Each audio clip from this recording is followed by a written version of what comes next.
इतिहास कुहे सत्य सबुबेले जीते किंतु गोटे कथा केही कुहंती नहीं जे इतिहास केवल सेही माने लिखंती जो माने युद्ध जीतंती। हारी जाइथिबा लोकंक सत्य रक्त आउ लुहर अंधकार भितरे केउठी हजि जाए।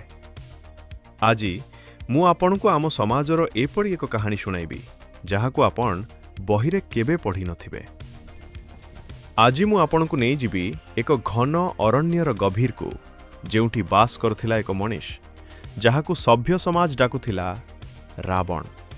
किंतु से कौन सतरे राक्षस थिला? आसंतु जानिबा तार कहानी। घन जंगलर कोଳରେ जन्म नेइथिला वीर।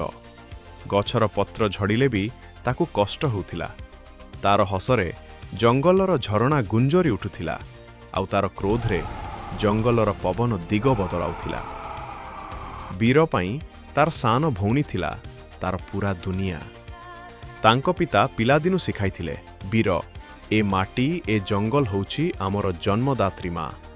मार रक्षा करिबा पुअर धर्म। किंतु सेई सुंदर दुनिया रे दिने ग्रहण लागिला।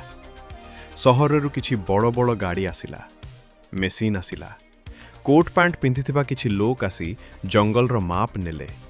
शह शह वर्षर पुराना गछगुड़िकु निर्मम भावे काटी पकाइले एवं अहंकार सह कहिले एहा सरकारी जमी, तुमको एठारु जीवाकु पड़िबो।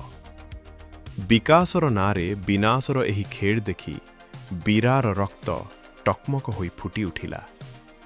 सहररु एही सफेई अभियानर दायित्व नहीं आसिथिले जणे सक्त पुलिस ऑफिसर देव। देव आखिरे केवल गोटिए नियम थिला, आईनर ऊर्ध्वरे केही नुहे। देव पाई निज जमी बंचाइबाकु चेष्टा करुथिबा वीरा थिला जणे आतंकवादी, एक विद्रोही। दिने रातिरे जंगल रे हेला ऑपरेशन। गुलीर शब्दरे थरी उठिला पूरा अरण्य। चारिआडे निया, लोकंकर चित्कार आउ हाहाकार। एही असही अस्तव्यस्तता और गुली वर्षा भितरे वीरार सान भौणी जी से दिन भୟରେ गोटे कुड़िया भितरे लुचि थिला सेही नियारे जली छारखार होई गला। जेतेबेले वीरा तार अधा जला शरीर को हातरे उठाइला तार हृदय खंड खंड हो जाइथिला। से दिन वीरा आकाश को चाही एमिति चित्कार कला जे बादल भी कांदी पकाइला। से शपथ नेला, जो माने मोर छोट संसार को उजाड़ी देले मु सेमानक घरे निया लगाई देबी। सेई मुहूर्तरे एक साधारण आदिवासी युवक मरीगला आउ जन्म नेला एक प्रतिशोधर निया। रावण प्रतिशोध नेबाकु जाई वीरा अपहरण कला देवर नवविवाहिता स्त्री रागिनी को। गोटे अंधार गुंफा भितरे रागिनी भयरे थरुथिला। से भाबुथिला आज ये राक्षस मोर सर्वनाश करिदेबे, मोते चिरी खाइजिब। किंतु दिन कटिला, राति पाहिला।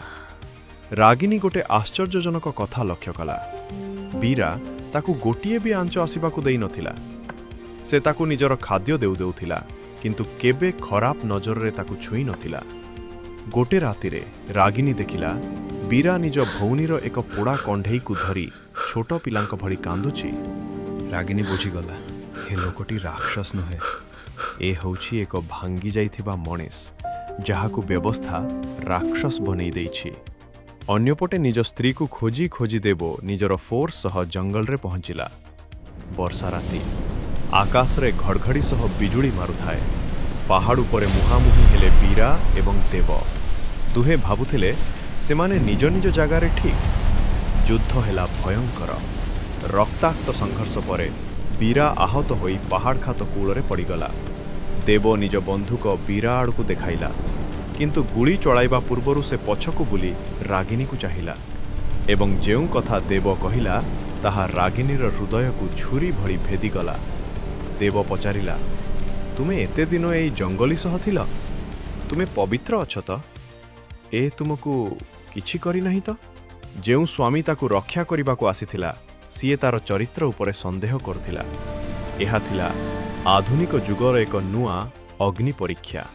रागिनी आखिरु लुह खसी पड़िला। से बुझी पारु नथिला जे प्रकृतरे सुरक्षित से काहा पाखरे थिला। एही आईनर रक्षक पाखरे ना ସେଇ ରାବଣ ପାଖରେ। ଏସବୁ ଶୁଣି ତଳେ ପଡ଼ିଥିବା ବୀର ମୁହଁରେ ଏକ ଶାନ୍ତ ବିଦ୍ରୁପ ଭରା ହସ ଖେଳିଗଲା। ସେ ଜାଣିସାରିଥିଲା ଯେ ସେ ଯେଉଁ ସମାଜ ସହ ଲଢ଼ୁଛି ସେମାନେ କେବଳ ବାହାରୁ ସଭ୍ୟ। ଦେବ ଗୁଳି ଚଳାଇଦେଲା।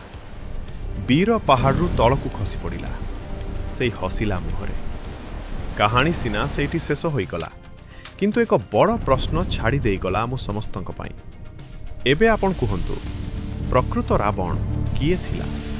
ଯିଏ ନିଜ ମାଟି ପାଇଁ ଲଢ଼ିଲା ଏବଂ ଅପହରଣ କରି ମଧ୍ୟ ନାରୀକୁ ସମ୍ମାନ ଦେଲା?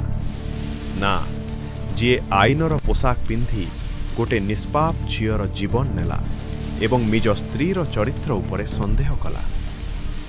ପ୍ରତ୍ୟେକ ଖଳନାୟକର ଏକ କାହାଣୀ ଥାଏ, ଏକ କାରଣ ଥାଏ, ଯାହା ଆମେ ଶୁଣିବାକୁ ଚାହୁଁନାହୁଁ। ଯଦି ଆପଣଙ୍କୁ ବି ଲାଗୁଛି ଯେ ବୀର ଏକ ଖଳନାୟକ ନଥିଲା, ତେବେ ଏହି ଭିଡିଓକୁ ବର୍ତ୍ତମାନ ଏକ ଲାଇକ୍ କରନ୍ତୁ।